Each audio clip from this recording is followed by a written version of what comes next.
Hello everybody and welcome back to another LEGO build. Today we're going to be reviewing the entirety of the LEGO Minifigures Series 27 lineup. Overall, there are 12 minifigures to collect, pretty much as always. I ordered a couple extra apparently. I don't know who I ordered the extra of, but oh well, hopefully it's a good one.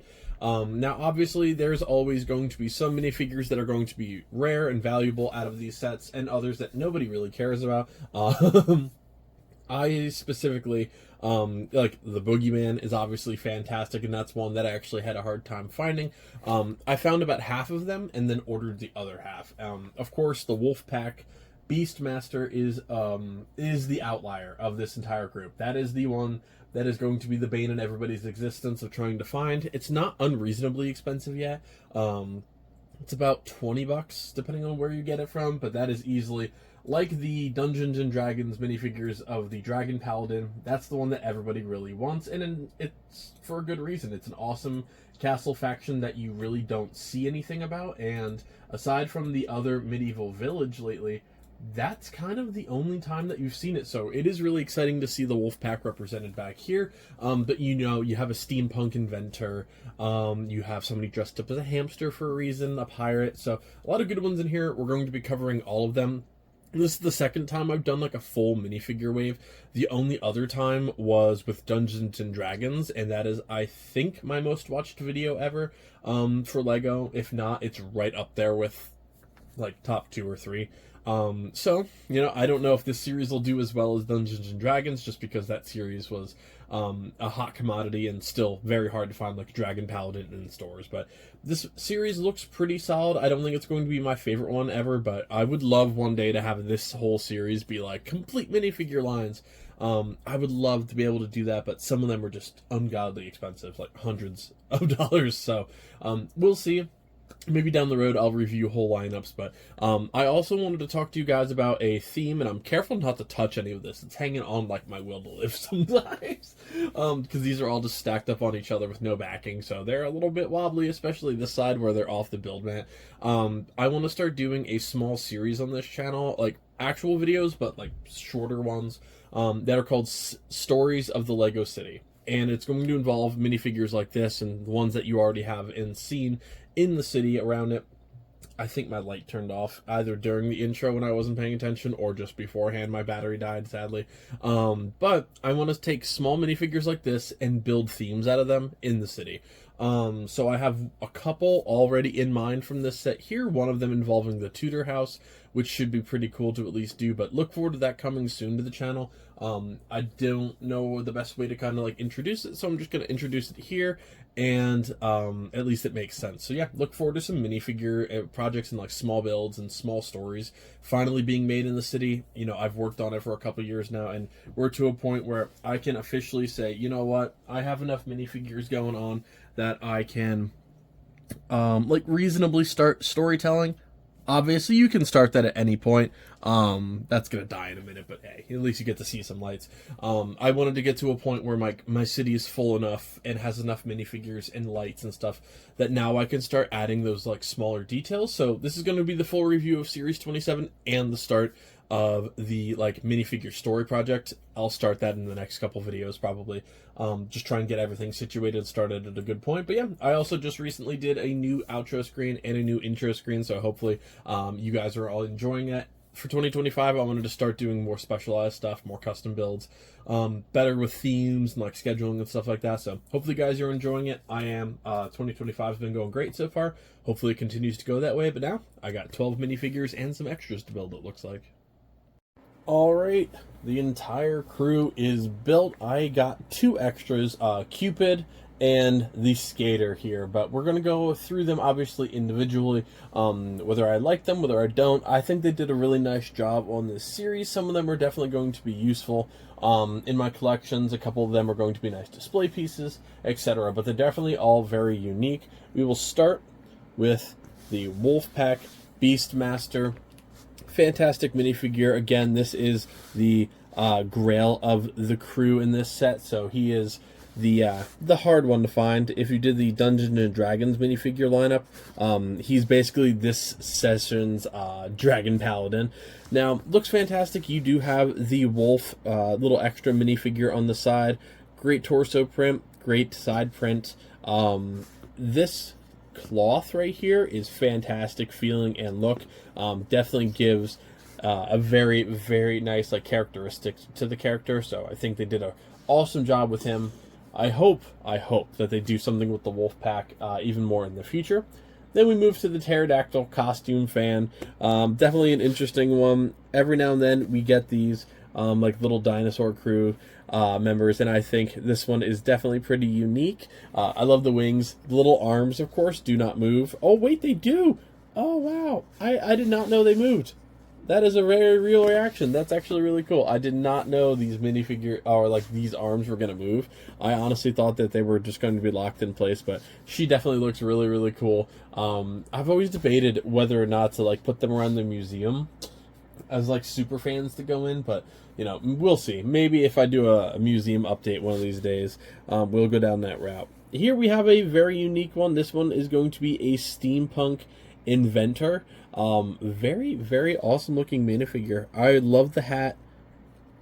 Head print looks great. Little monocle. The torso print, the little stitching on the side here, they definitely did a really nice job on this minifigure. And of course, he has some gadgets and the metal arm as well. Then we move on to the plush toy collector. I lie, I also had a duplicate of this one. I don't know why I built both, but we did. Very, very interesting looking. Obviously, one has a different facial expression than the other if you want to swap them around.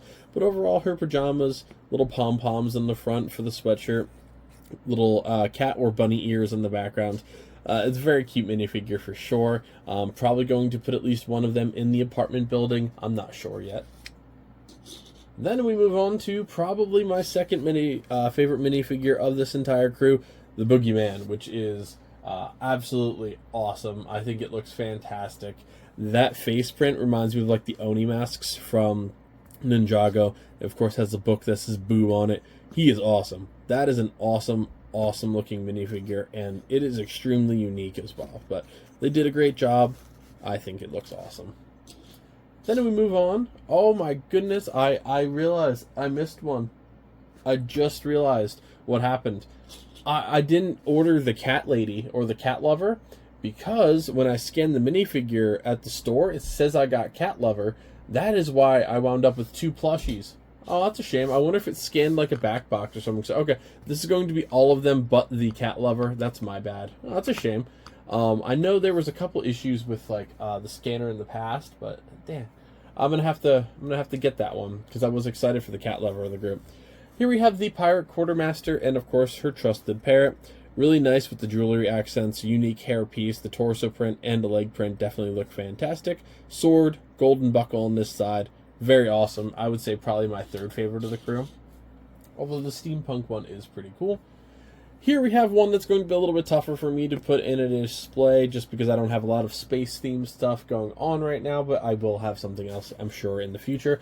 The Jetpack Racer looks great. The torso print, side print, helmet especially, it looks awesome. If you take the helmet off, still looks very, very cool on both sides.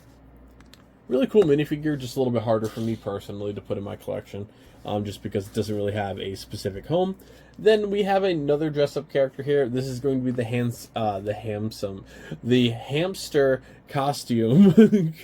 The hamster costume fan holding a little piece of cucumber here. Really cute minifigure. Again, not sure where I'm going to put this one. It's just going to be one that's going to be waiting for a good home somewhere, but it's definitely a pretty cute look. Then we move on to Cupid. Really cool minifigure. My mythology project didn't work out too well. I just, didn't have the inspiration to do it. It's just kind of sitting off the shelf right now, but this would obviously be a perfect one there. These wings are only attached by a 1x1 stud on the opposite side, so they can break off pretty easy, but overall, little tunic. Looks fantastic. I think the minifigure is definitely nice. You got the kid sized as well, so definitely pretty cool. I think it looks really nice. I like the bright red in terms of the bow, and of course the little heart to shoot at people. Then we move on to the long border. Very nice minifigure here. Of course, she didn't need a stand. She got the longboard, but definitely really cool. I think the skateboard / longboard looks fantastic. I like that the torso print and the arm print actually match with the pattern. A really nice backpack, something that I would like to see in more minifigures, is just like bag accessories and stuff like that. And a great hair piece as well. You know, got some hair actually going through the baseball cap that's turned around. So very, very unique. I think they did another great job here.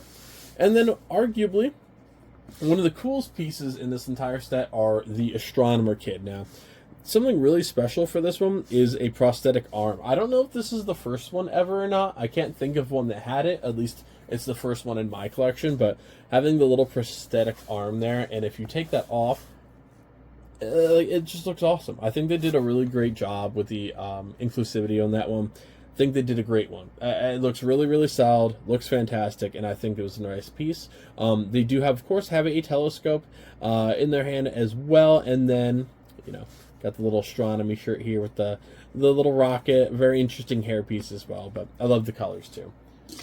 That is a really great set. Let me know in the comment section below what your guys' favorite are. If I had to pick 3, I would probably go Wolfpack, Boogeyman, and probably the astronomer kid. I really like the telescope and the prosthetic arm. I think they did a great job there. However, I would say the quartermaster and then the longboarder would probably round out my top 5. The steampunk inventor is also very cool. They're all really solid in this set. I'm not as big of a fan of like the hamster costume one or even the pterodactyl one. I like the dinosaur sets, but it makes it a little bit harder for me where to put them. Maybe I'll just stick them with Jurassic Park for now. But these 5 I would say are my favorite. Again, steampunk inventor is probably right behind them.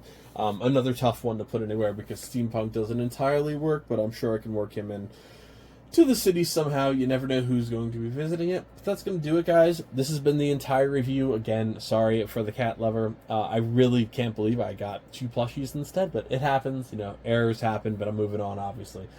Like, comment, subscribe, share the video. Follow me on Instagram. You can become a member of the channel in the description below if you guys want to get started on your LEGO lighting journey as well. There's an affiliate link to Lighttailing and Bricksmacks in the description below. But that's going to do it for this episode, guys. I hope to do more of these full like minifigure lineup displays in the future. This is the second one just after Dungeons and Dragons. I would love to do like the Looney Tunes lineup and the Muppets and stuff like that too. It just takes a little bit more money than I'd like to spend on, you know, 10 to 12 minifigures for these things, but we'll see what happens, and I'll see you next time. Happy building, everybody.